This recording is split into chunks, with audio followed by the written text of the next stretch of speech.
Hey guys! So it's time for the March wrap up for the hashtag #AYouathon, and this month's theme was suspense. And now because I'm really, let's say I'm a pussy, so I can't read like thrillers or anything like that. So instead I read Ensnared because I think it's enough of suspense to count. Ensnared is the third part in the Splinter trilogy by A.G.Howard, and it's basically a kind of punky, gothic-like adaptation of Alice in Wonderland. Now, of course, I can't tell you that much about the third part itself because it's the third part and there would be spoilers.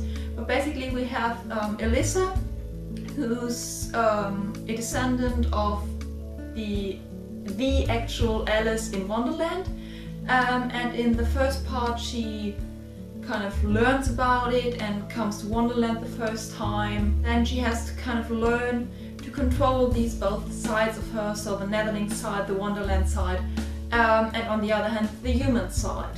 And yeah, that's basically what it's about. As I said, I can't tell you that much more. But in this third part,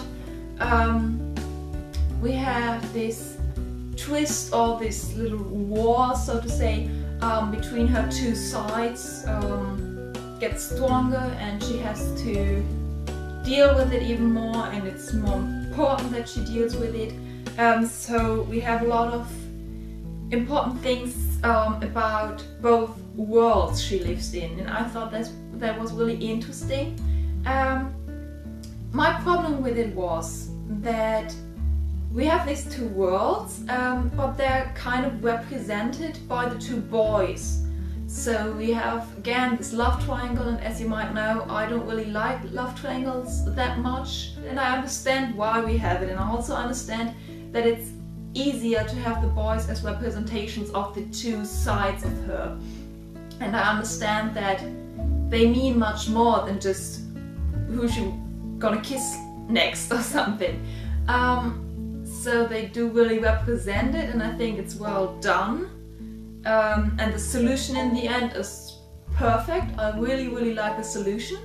But I just think that this love triangle took too much space in the book. So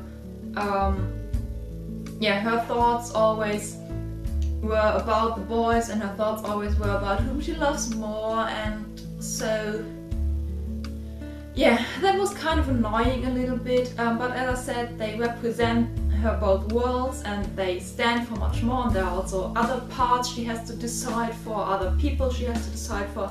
So all in all, this war between Wonderland and the human world is really well done. As I said, I really loved the ending. There was the epilogue that I just don't like because I don't like these jump cuts. So and now we have the epilogue that is obviously years later, and I don't like that, but just because that's a personal thing. But as I said, I thought that it was a very good end. It really suited the story, it worked, there were no like open questions or anything.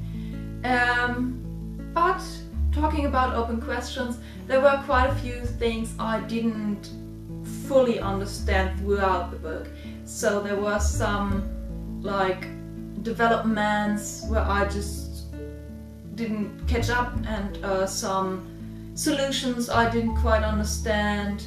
But that is, I think, mostly because the Netherlands talk in a quite old English and poetic English, which is really wonderful to read, but it is a bit complicated. So especially for me as a German, I don't have problems reading English books, it's totally fine, but when it gets to this high language, or this rather complicated language, I get lost a bit. So there were some parts where I didn't fully catch up, but maybe I'll just have to reread it another time. But for most parts it did make sense in the end.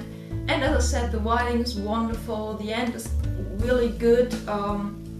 As per usual, the link to the Goodreads page of the hashtag #AYouathon and also the Goodreads page of the book will be down below, as well as my Goodreads page. So if you want to befriend me or talk about books with me, then you can do this at Goodreads or also in the comments down below. Please let me know if you read Ensnared or any other of A.G. Howard's books. I would love to chat about it, and I hope you had a good readathon, or if you're not doing it, just had some good books to read. And I think I'm gonna read Harry Potter next, so that will be in the March wrap up. Other than that, I think I talked quite a lot about it. I should probably stop now and edit this video. So yeah, as I said, I hope you read some great books. Let me know if you read anything of A.G. Howard, or if you have anything else you think I should read. And I shall see you next week. I hope you always found a reason to smile, because your smile is beautiful, and I really mean that.